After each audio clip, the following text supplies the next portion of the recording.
Okay, good afternoon. Our speaker today is Adam Andrews. He did undergraduate studies at the Royal Institute of Technology. Then he moved to Stockholm to the Oscar Klein Center for a PhD, working under the supervision of Jens Jasche. Now, since July, he's a postdoc at the Observatory of INAF, and is working with Fabio Finelli and other people to optimize and analyze upcoming Euclid data. And is also part of several consortia like Aquila, Learning the Universe, and Euclid Collaboration. So today we'll tell us about unveiling the physics of the primordial universe and beyond. Please, stage is yours. Okay, thank you very much. Yeah, my name is Adam Andrews. I'm pleased to be here today. Thank you all for coming to listen to my talk. So I kind of thought about a catchy title. I should actually go full screen here. Okay, like that. Okay, so I kind of try to capture a little bit with field level inference, unveiling the physics of the primordial universe and beyond. So my aim with this talk is really to talk to present, of course, the work that I did during my PhD studies, but also go into a little bit of the philosophy or kind of the approach that field level inference promises, and what this method or this approach can, what we can learn with this approach, but also the capacities of this approach when it comes to galaxy survey data, such as Euclid. Okay, so I'd like to, a little bit specific, I'd like to zoom out a little bit to kind of this typical overview of our understanding of the universe, basically. So this is kind of a timeline on the x-axis, and it's a little bit of the expansion history of the universe on the y-axis, but there's a lot of details here that is kind of hidden into this kind of nice looking picture. So on the left-hand side, we kind of have this primordial universe that we say is kind of dominated by this accelerated expansion of space-time, which is kind of called cosmic inflation. But this CMB as kind of a snapshot of the history of the old time universe, basically. And then we have this propagation, kind of this structure formation history of the universe with galaxies, or with clusters forming and galaxies forming, and kind of this, well, they're kind of this a nice history captured in one image. And I like to kind of keep this in mind, this kind of forward approach of this cosmic history that just jointly determines how our universe looks like. So the topic, or the kind of the emphasis, if I could zoom in on one bit for my PhD work, was to look at this cosmic inflation. And cosmic inflation is kind of this phenomenological model that we have of the accelerated universe at the early phase, which kind of formed the primordial seeds, as we used to call it, which later collapsed into the large-scale structure we can observe today. So kind of the canonical model to approach this is, of course, to talk about single field slow roll, where the cosmic inflation is driven by this inflaton potential. It's kind of schematically wrote up on the right-hand side, where that inflaton at a non-ground state level slowly rolls down into the bottom, or the minima. It's kind of not visible here, but there's usually a shaded region in the plot where kind of determines where inflaton is slowly accelerating, but not at the top speed. It kind of determines, decides when cosmic inflation occurs. At the end here of this toy model, or this summary, we have this reheating phase where the inflaton decays and its energy goes to reheat the universe. Now, in this single field slow roll approach, we have the prediction, basically, of Gaussian initial conditions. And I'd like to probe this statement, or this assumption, a little bit more by going into what we determine as primordial non-Gaussianities, this first order extension from this Gaussian random field, phi g, with this FNL parameter, which is the Taylor expansion, the lowest order, the simplest kind of deviation that we could look for in the initial conditions. So yeah, just to summarize, if we have FNL equals 0, we would return or recover the Gaussian assumption. If we detect something else than 0, like 1, 2, 3, or -5, or whatever, we would determine that it would be a non-Gaussian case of initial conditions. This would indicate that there's some additional field in this right-hand side perturbing kind of the slow roll procedure, perturbing the inflaton potential, changing the shape of the inflaton potential. Another field, basically, that would have to give rise to this non-Gaussian initial conditions. And that's kind of what we're looking for with this FNL parameter. We're looking for secondary fields or perhaps subdominant fields that were subdominant or dormant during inflation, but after inflation kind of ran its course, then decayed into generating these perturbed initial conditions. Okay, yes, so summarizing that, what are our current constraints, our observational constraints so far? Kind of made a summary plot of this. So this is a combination of using CMB to constrain FNL, which is kind of this large Gaussian measurement in the center. And we also have these constraints from the large scale structures on the right-hand side, the blue and the green figure. So CMB can be summarized basically that it's centered almost around 0 with an uncertainty of ±5. So we're not able to rule out single field slow rule, at least single field assumption with this measurement. Yeah. Sorry, the Miko is both clustering, right? The middle one is Planck, and then the green, well, let's see, the green one is the SDSS4 or the quasar, and then the blue one is the Bose clusters, right?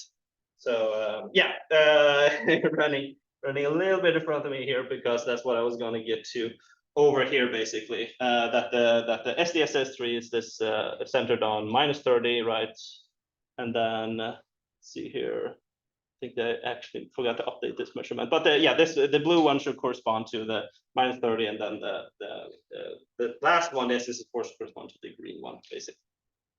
But the story is as follows: that the CMB, which has given the tightest constraint now, is unable to or not expected to yield stronger constraints on FNL, not really the constraints that we need in order to make this determinative statement on the number of fields driving cosmic inflation, which has been set to a roughly of ±1. So we're close to ±5, but we're not able to really reach that goal with CMB, and neither we're able to reach those goals with using power spectrum estimators, bispectrum estimators together with currently available data.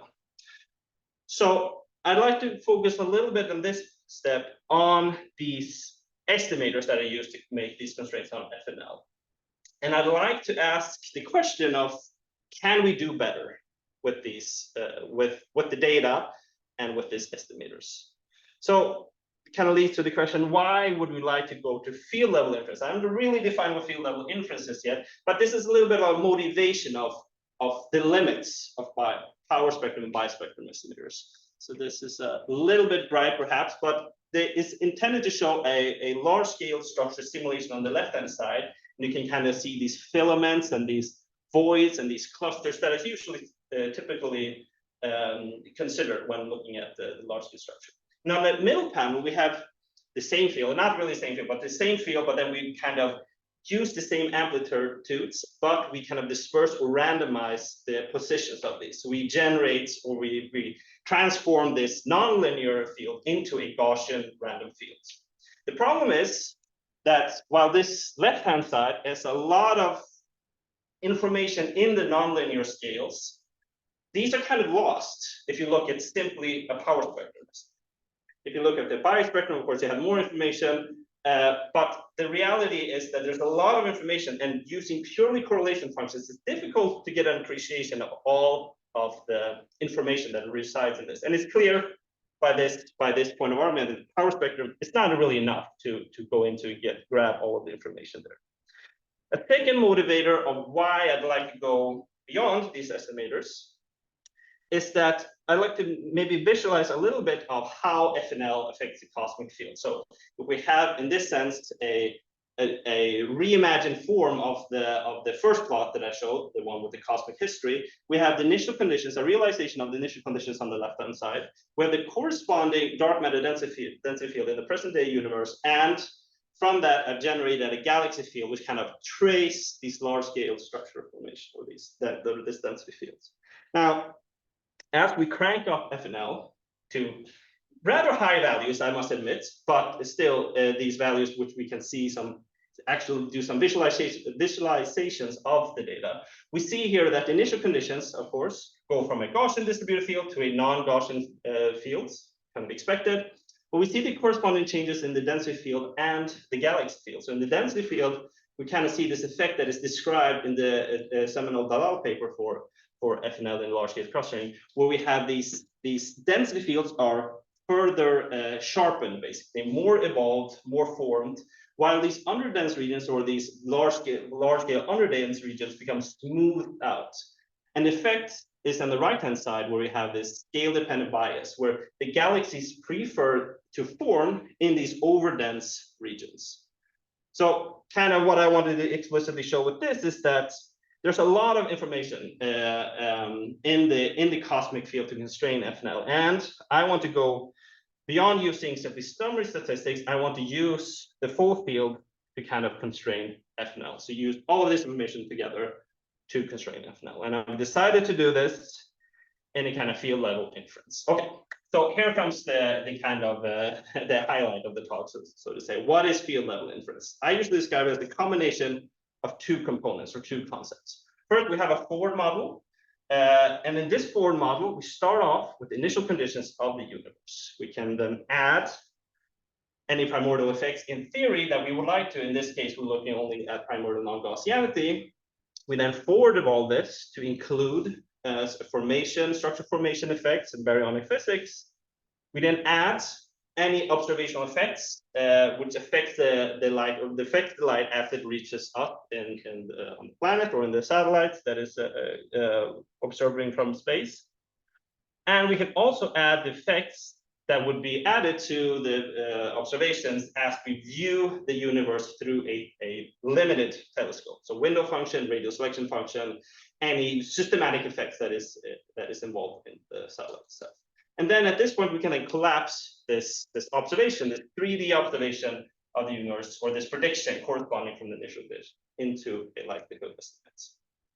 So we're basically linking together the initial conditions together with the final observed fields. And basically that we want to sample through the set of initial conditions spanned up by our forward model through a Bayesian inference problem. So we sample initial conditions, FNL parameter and bias parameters, nuisance parameters, whatever, similarly to have how we would sample from a 2D posterior using an MC sampling algorithm. The only difference is in reality is that we're, instead of sampling from 2 dimensions, we're on the span of 10 to 100 million different parameters, each corresponding to the density field voxel or the density field value or fluctuation in these voxelized or pixelized, these 3D pixelized values in the cube. So of course, an immediate question is that an MC algorithm wouldn't be able to sample this on its own. And the key component here really, which is behind under the hood, you could say, is that this forward model here is always differentiable, meaning that we can always compute the gradient, the adjoint gradient, or we can compute the effects with the mismatch with the mismatch that we have in the observed space, and update correspondingly the initial conditions, so as to guide kind of the sampling procedure in order to actually it's able to sample from this high dimensional. I'm sorry, yes? Can you explain it a bit better? Where are the 10 to the 7 dimensions coming from? Right.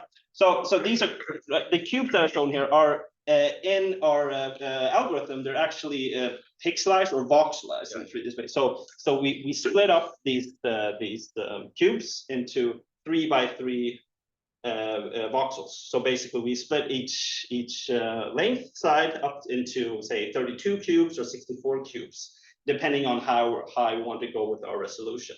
So they're not just one entire cube, but actually discretized in that sense. So then if you take 64 to the power of 3, you'd get up to the order of 100,000 or 100,000 or so samples, but we can go parameters, but you can also go up to 128 cube or 256 cube. And that's the main point of where the parameters from. But there's all realization of the same set of parameters. So I would have thought that dimensionality is, I don't know, the FNL you want to reconstruct and stuff like that. But you're doing that independently for many different. Yes, exactly. So yeah, exactly. I mean, FNL enters here at this point, right? So first we do the discretization. We then imbue the FNL parameter into the search algorithm, but we also have, for instance, more nuisance parameters when we go over from the dark matter field to the galaxy field, for instance. That has a couple of additional model parameters. So it's all in the loop, but basically most of the parameters come from the actual field that we're forward modeling all the time. So they touch together with the data when you add all of these model parameters up together, but they consist as independent parameters in the style. So in the sense that, for example, if you do the 2-point correlation function, yeah, the bias enter as one parameter. Yes. While in this case, yes. while in this case, it's not pixelized and enter as a pixel. No?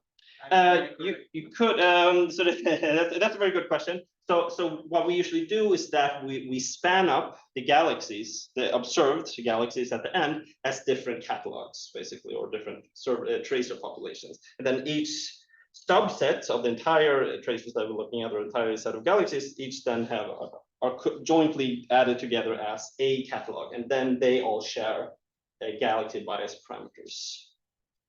Does that make sense? Yeah. So, and how many parameters at this point is the bias in your field level inference? It depends. So in this first paper, I have a simple linear bias. So we sample n mean, which is the number of tracers for each voxel, and then the linear bias on top of that. But yeah, I mean, the bias model is something that is very flexible in that sense. We can go higher. For instance, the work that I'm doing now, in terms of FNL, I have this next to linear order, which you add, B2 and these other higher order functions. But you can also do anything completely different, like an A-ring bias model, which is a truncated power law and stuff. So it's quite flexible. Yeah, I think the last point here was basically some key features and some key advantages is that in this forward model approach, we can easily handle service systematics for putting them into the forward model set, such as the window function, or the radial selection function, or whatever. They show up, or they are compensated, basically, or likelihood is compensated by these masked out voxels.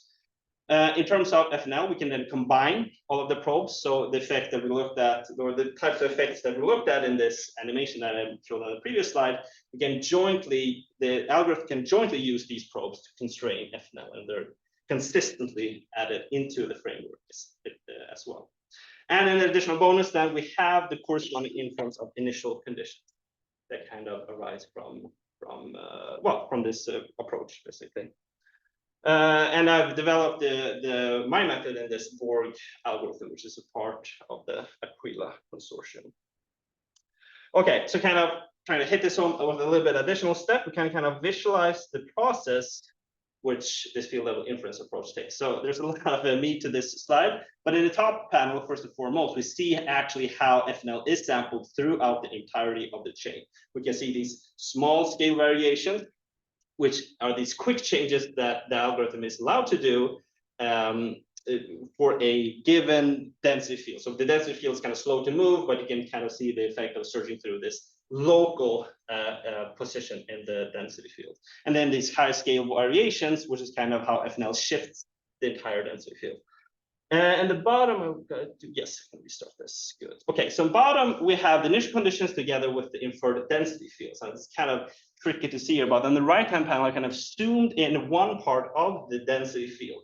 And this is where we have data or observations. And in this slide, on this bottom right slide, we can kind of see that while the background pixels or voxels are shifting in a fast tempo because they're unconstrained by data, we see that these data determined regions are kind of slower, and it kind of can find an ensemble mean around what is expected then to be the true dark matter density field, basically.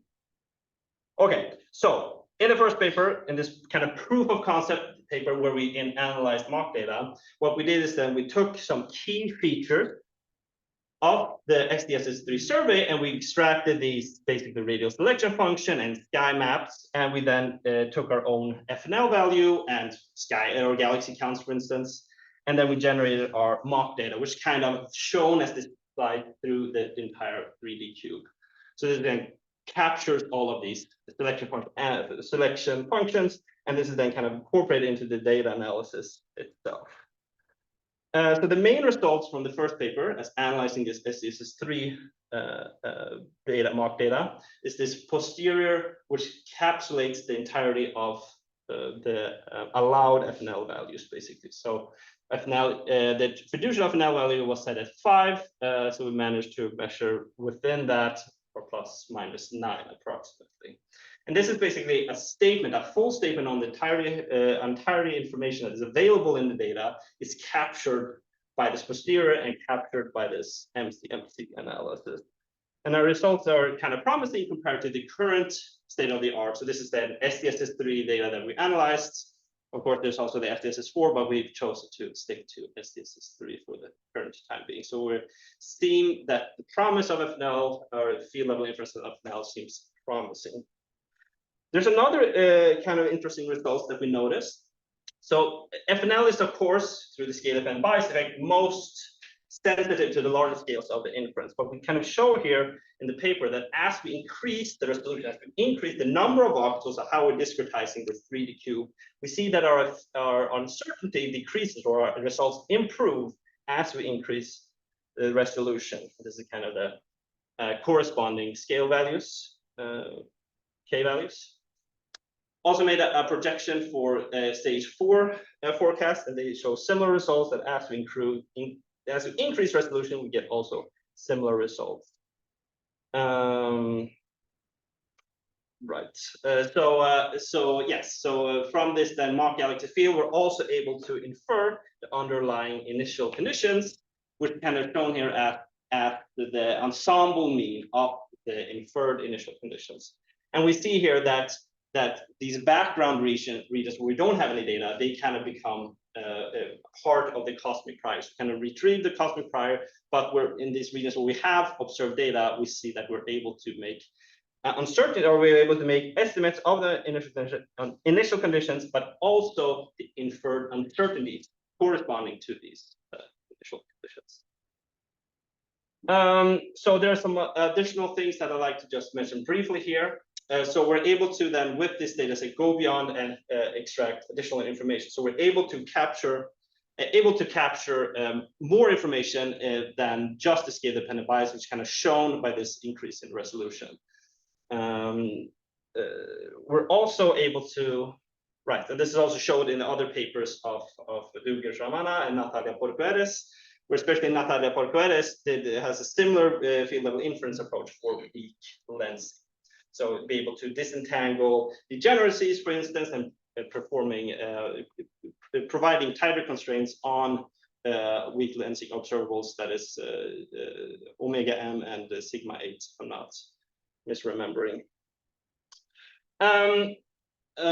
So also in this sense, what is another nice ability with this field level inference is that we're able to disentangle different but similar effects. For instance, in this project, we're looking at non-linearities from the primordial universe, but these become entangled up with the non-linearities that are added from structure formation. So the dense field, for instance, collapses and create these filaments, we add additional non-linearities. But since these two effects are added simultaneously but different at different points in the forward model, the algorithm is able to basically balance these out or test different combinations of these effects in one setting.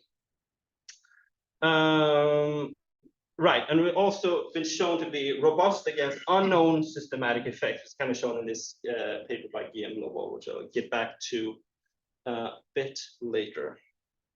Okay, so it took a little bit time to think here.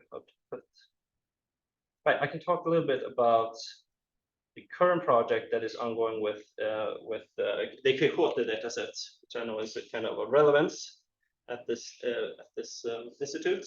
So the Quixote PNG simulations, which is where I want to analyze these halo simulations. So these halo simulations are basically n-body simulations, and then you perform a halo finder on these numerical simulations and create halo catalogs corresponding density fields. And in these Quixote PNG simulations, they also included effects of primordial non-Gaussianity, basically have a non-zero FNL value in these simulations as well. And these are kind of on the smaller end of volumes. For instance, for the SDSS, we had box sizes of 4 gigaparsec. These are a bit smaller with 1 gigaparsec.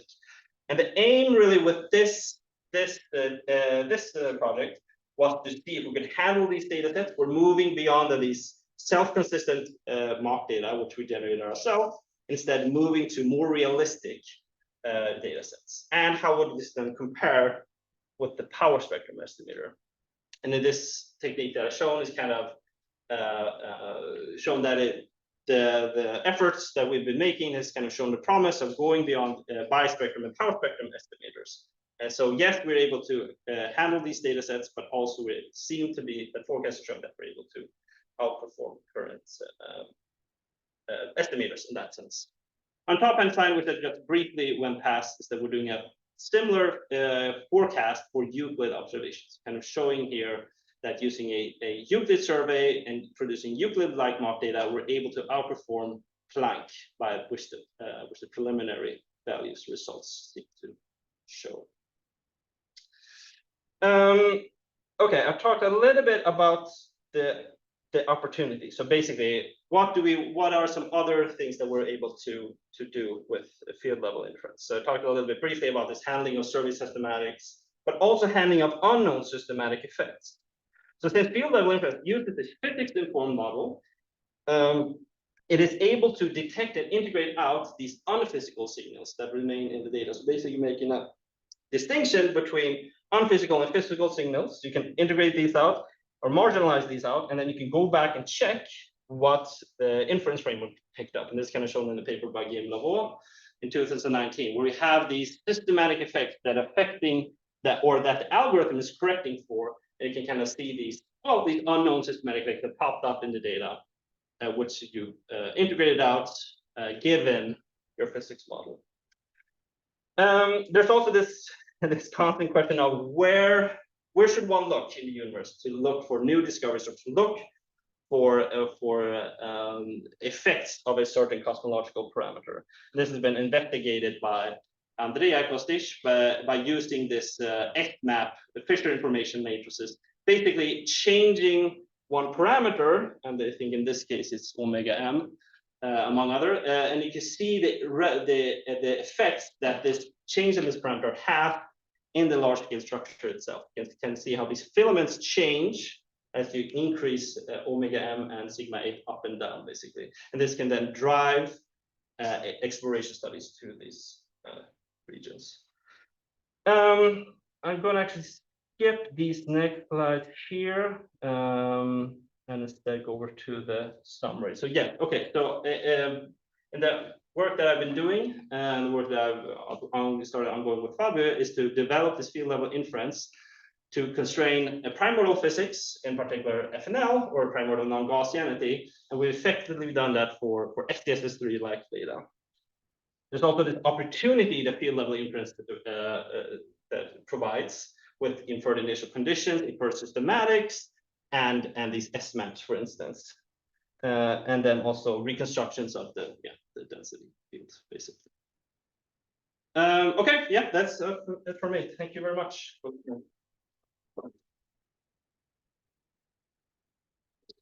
Thanks. Other questions?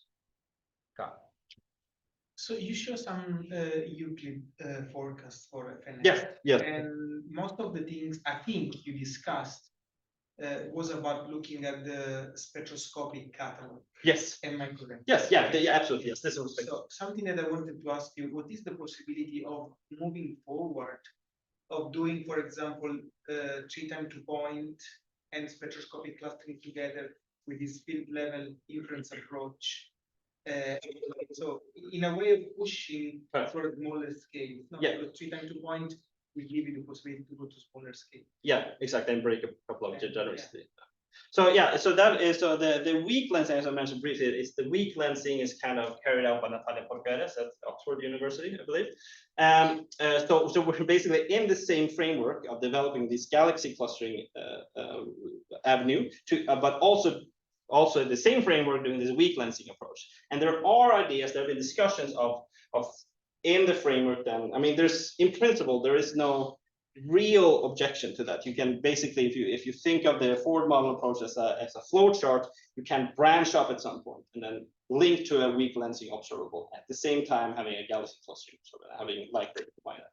That's kind of ongoing, but that requires quite a bit of tech development. So I'm not really updated to where that progress is now. So in principle, yes, tech development wise, I'm not really sure where we are like this.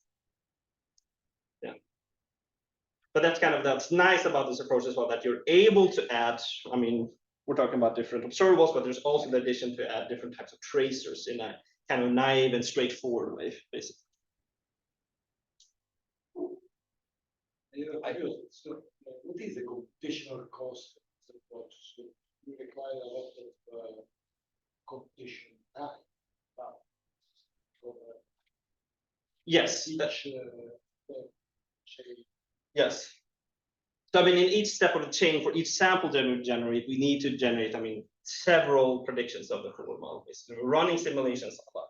So I mean, of course, there's kind of this iterative approach, right? You start at the lower resolution and then you kind of step down to higher resolution. But when you really go down to the lowest resolution, then it does require quite a lot. So this is running on CPUs, for instance. The architecture is developed on CPUs. I can maybe, so yeah, I don't have numbers or any examples on top of my head, unfortunately, which I should have, but you can maybe generate, let's see here. So if you have, for instance, a 32 cube, which is kind of low resolution, you can maybe generate, I don't know, depending on the size of the box as well, maybe like 10,000 samples per day, maybe. Depends on number of CPUs as well. So, and if you go to high resolution, like 256, then maybe you generate one every 10 minutes or so, maybe. Yeah. I use this chance to ask something basics I should have probably asked like 20 years ago.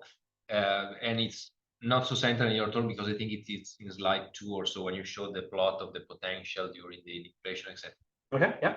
I'm just wondering, what is the meaning of heating during inflation? What is there to be heated at that point in the universe? So I'm not too well versed in the theoretical physics side of it, but my understanding is that basically it's a mechanism. You want this excess energy because most of the information, I think, or most of the energy is kind of localized in this inflaton potential, in these inflaton particles. But once they kind of, driven inflation, you want these to disappear basically. So the reheating is basically the decay of the inflaton, and the energy goes to heating up the baryons, I believe, of the universe. Basically, it goes out and the energy disperses. But this is happening like 10 to the minus 30. Yeah, this is straight after inflation, but I understand. I mean, the mechanism of reheating is, as I've understood, not really been confirmed, or it's not really like sure. Yeah, but then my understanding is that the inflaton decays, the excess energy goes out to kind of increase the energy for the rest of the universe. Like kinetic energy of particles. Yeah, kinetic energy and potential. Okay. So because otherwise, I mean, the natural question would be, where are the inflatons today if they did not decay, I suppose. No, sure. Fine. Yes, I have a question on the STS results from simulation. So yeah, the fact that you have an error, an uncertainty, which is more or less 1/3 of the one obtained on real data. Yes. However, it's very encouraging. Yeah. Yes. So, but the somewhat you work on mock data. Someone else has analyzed the real data. Yes. I mean, do you have some more head-to-head comparison done on simulation in order to extract the value of FNL? Right. Maybe just on simulation that you are controlling better. I mean, this improvement of a factor 3 is typical. It's typical. I think there's a lot of, I mean, yes and no, basically. I mean, we'd have to, like, if we do a real analysis, then we have to upgrade kind of the structure formation model, and we have to add some additional effects that's not been added into there. So for the time being, unfortunately, I don't have a good comparison. The closest one I have is basically this one I showed for the cable, the data set. Sorry, I'm jumping forward and back a lot here, but basically this is the fairest comparison I have so far, which is, I mean, there is not 1/3 of the constraints, but this is also kind of smaller scale physics as well. So we're missing out of a lot of the scale dependent bias features. So stronger constraints. So yeah, I mean that's something I should add as well, like that to have a better comparison between the power spectrum estimator. This is kind of the best that I have right now. And you are controlling for both analyses. Yeah, exactly. Yeah, that would be yes. Yeah, a bit fairer. If I would be able to make that comparison, yes. Okay, thanks. Yeah. Okay, I think this is it. Thanks. Thank you very much.